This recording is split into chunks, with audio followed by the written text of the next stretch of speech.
सैफी हसन साहब, आज मैं चाहती हूँ जरा आप भी आ जाए ताकि फिर आपकी मौजूदगी में हम गवाही.org पर कैसे आप ठीक ठाक हैं? अल्हम्दुलिल्लाह जी बहुत शुक्रिया। हाँ जी, आप नवीन? बिल्कुल ठीक, आप कैसे हैं? अल्हम्दुलिल्लाह। भाई मुझे मेकअप में बता रही थी कि आपका जो पहला डायरेक्टोरियल डेब्यू था वो इनके साथ था, हीरोइन थी। क्या खूबसूरत आगाज था भाई। तो आपने वैसे कैसे आगाज किया था अपने करियर का? मेरे करियर का आगाज टेलीविजन के लिए बड़ी लंबी कहानी है, सुनना चाहो? बिल्कुल सुनेंगे, बिल्कुल सुनेंगे। भाई मैं एक थिएटर ग्रुप है तहरीक निस्वां, शीमा किरमानी, खालिद अहमद साहब, हमारे ज़माने में ये दोनों चलाते थे। उसमें थिएटर किया करता था।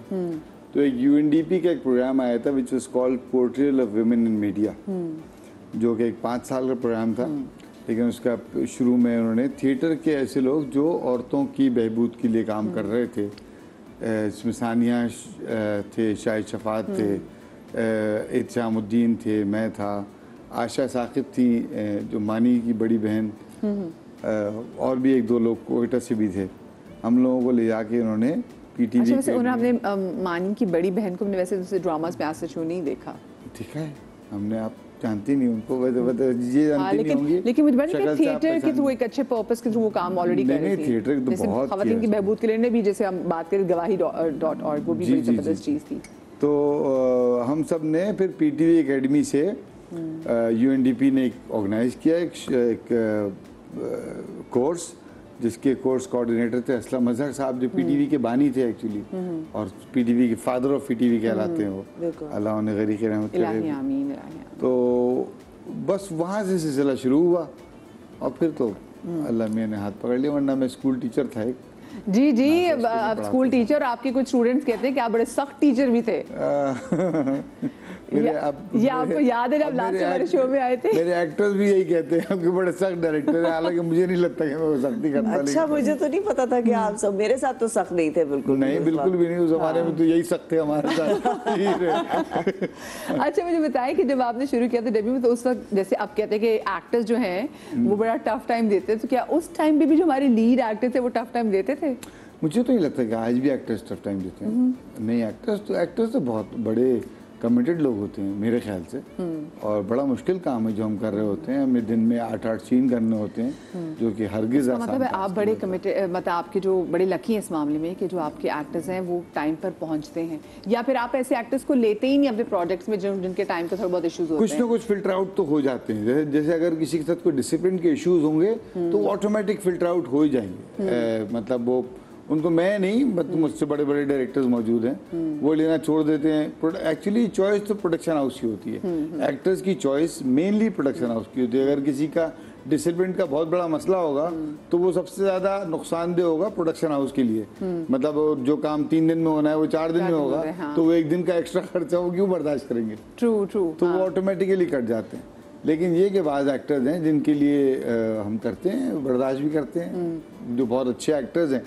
एक्चुअली फिर उनके स्किल के ऊपर है कि जी कोई बहुत अच्छा एक्टर है, वो होता है ना कि जी एक आप किसी के लिए थोड़ा सा बर्दाश्त कर लेते हैं, लेकिन वो भी एक हद तक ही करते हैं ऑफ कोर्स। वैसे नॉर्मली हमारे पास बड़े कमिटेड लोग हैं, बहुत मेहनत से काम करते हैं। नवीन दोबारा से अब एक्टिंग कर रही हैं, अब इनको अंदाज़ा होगा कि सेट पे किस कदर चीज़ें चेंज हो गई हैं। नहीं, अब चीज़ें डेफिनेटली बहुत बेहतर हुई हैं। सैफी के साथ तो मैंने दोबारा काम नहीं किया। I really want to do that कि हम इंशाल्लाह साथ काम करें। मगर बहुत से मसाइल जो हैं वो अभी तक हैं मदीहा, जैसे कि लेट पेमेंट्स एक्टर्स को ना, ये आर्टिस्ट, खैर ये सिर्फ आर्टिस्ट तक लिमिटेड नहीं है, मेकअप वालों के साथ भी इस तरह होता है, डायरेक्टर्स के साथ भी यही होता है कि पेमेंट वक्त पे नहीं आती। प्रोडक्शन हाउसेस जो हैं हमें लटका के रखते हैं और महीनों तक कभी कभी पेमेंट नहीं आती। अब हमारे जैसे लोग जिन्होंने किराया भी देना होता है, सैलरीज देनी होती हैं, ये सब कुछ करना होता है, तो हमारे लिए इट्स अ नाइटमेयर, काफ़ी मुश्किल है। ऐसे हालात में फिर वो वैसे काम करने को दिल करता है जब आपको पता है कि भाई जो मैं भी काम इतनी एफर्ट डाल रही हूँ, और 12-12 घंटे की जो हमारे एक्टर्स एक शिफ्ट कर रहे होते हैं, और उसको पता है कि भी इसमें पेमेंट हमें 3-3 महीने तक नहीं आनी। हाँ, तो मतलब बहुत फ्रस्ट्रेटिंग होता है। फिर हमें मिन्नतें करनी होती हैं कि नहीं, अपने ही पैसे जो जिसके लिए आपने काम किया है उसके लिए हमें रोना पड़ता है कि आप प्लीज़ हमें पैसे दे दें, उसके बगैर मजबूरियाँ बतानी पड़ती हैं। हाँ। और ये डायरेक्टर्स के साथ भी ऐसा ही होता है कि उनको भी पेमेंट लेट होती है? हाँ, एक ही साइकिल, वो 3 महीने का ही साइकिल बना हुआ है। असल में मुझे लगता है मैं इतने अरसे में मतलब 26 साल हो गए इस इंडस्ट्री में, मुझे लगता है ये एक विशेष साइकिल में हम फंसे हुए हैं। ये कि वो एडवर्टाइजर जो है वो चैनल को लेट पेमेंट करता है, चैनल जो है वो प्रोडक्शन हाउस को लेट पेमेंट करता है, और चैनल सुना है कहीं कहीं आपको उसी प्रोडक्शन हाउस के दोबारा काम भी करना पड़ता है ताकि आपके जो बाकी पैसे फंसे हुए वापस आ जाएं। मुझे ब्रेक लेनी, ब्रेक के बाद जब मैं वापस आऊंगी तो उनसे पूछूंगी कि क्या पीटी में भी ऐसे ही होता था कि पेमेंट्स लेट मिलती थी। ब्रेक के बाद जाने की कहीं मजा आइएगा।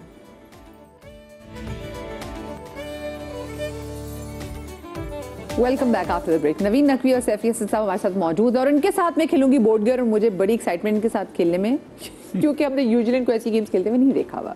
तो जनाब करना आपने है कि आपने बोर्ड उठाना है, बोर्ड पे एक तस्वीर है जो आपने नहीं देखनी। सैफी साहब आप उसको देखेंगे, 3 आपने इनको हिंट देने हैं, मैं आपकी हेल्प करूंगी कहीं मसला हो तो, ठीक है ना। और फिर आपने गेस करना है वो किसकी पिक्चर है, कौन सी सेलिब्रिटी की पिक्चर है, ठीक है। बिस्मिल्लाह करते हैं, लेडीज फर्स्ट, चलें। अच्छा मैं पहले ये डिस्क्लेमर दे दूं कि भाई मैं यहाँ बहुत अरसे से नहीं, तो मुझे इतना नहीं पता है किसी के बारे में। ठीक है, कोई मसला नहीं। ये 2 भाई हैं, दोनों डायरेक्टर्स हैं, दोनों एक्टर्स हैं। इनके अब्बा भी बहुत बड़े एक्टर थे। एक्टर थे, इनका इंतकाल हो गया है। अच्छा। और एक्टर्स भी हैं और डायरेक्टर्स भी हैं। दोनों एक्टर्स भी हैं, दोनों कॉमेडी भी करते हैं। कॉमेडी तो कमाल कॉमेडी भी करते हैं, सीरियस भी करते हैं। डायरेक्टर्स भी दोनों कमाल के हैं। ओहो, अच्छा मुझे तो कोई मेरी जनरल नॉलेज है ही नहीं। लेकिन आप ये हमारे पुराने जमाने की इनकी बेगम जो है, अब वो तो बहुत ही आसान आसान हो जाएगा, लेकिन कहीं दे दें, क्या करें। इनकी बेगम जो है वो एक सबसे बड़ा मॉर्निंग शो सबसे बड़ा होस्ट करती है। निदा यासिर नहीं, सबसे बड़ा मॉर्निंग शो कौन करता है? जी चले, आप सही पहुंच गए हैं, आप तकरीबन पहुंच गई हैं। तकरीबन पहुंच गई हो। अच्छा हाँ बिल्कुल सही पहुंच गई। इनकी बेगम, तो आपको उनके शौहर का नाम बताना है। इतनी दफा उसके शो पे गई हूँ, मुझे उसके शौहर का नाम नहीं मालूम। अरे क्या बात नवीन, आधा नाम तो आपने ले लिया उनके नाम में, समथिंग यासिर। यासिर नवाज। हाँ ठीक है, राइट ठीक। चले अब आप अच्छा, मैंने कहा था कि मैं फेल होंगी इसमें। कोई बात नहीं। ओहो अच्छा, ये इन्होंने अतीका के साथ बहुत काम किया है। ये मतलब मेरे टाइम का एक्टर है, और इनका बेटा भी अब एक्टिंग में आ गया है। नोमान नियाज़। या करेक्ट। वाह वाह क्या बात है। चले जी, नेक्स्ट आप जी, हिंट भी अच्छा दिया था आपने। Thank you. अच्छा, पाकिस्तान का सबसे बड़ा जो कॉमेडी शो है, और उसके one of the actors and producer जो सबसे ज्यादा चला है, सबसे आज भी उसकी नई एपिसोड बनती हैं। और एक चैनल, जिस चैनल पे वो आता है उस पे आती हैं।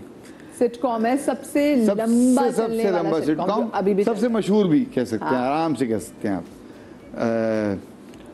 और ये वैसे मैं आपको बता दूं कि एक बहुत जब हमने नई तरह का काम देखना शुरू किया तो एक बड़ा मशहूर ड्रामा आया था, जो नाम ले सकते हैं ड्रामे का? ले हाँ, धुआं एक ड्रामा था। अच्छा, धुआं ड्रामा हमने, हमारे दौर का है, हमने शायद देखा हो। उसके जो 3 हीरोज थे उनमें से एक हीरो थे एक जमाने तो बहुत ही आसान हो गया, क्योंकि उनमें जो 3 हीरोज में से एक ही हीरो ऐसा था जिससे आगे फिर जो बचा था। अच्छा नहीं, मुझे नहीं पता। अच्छा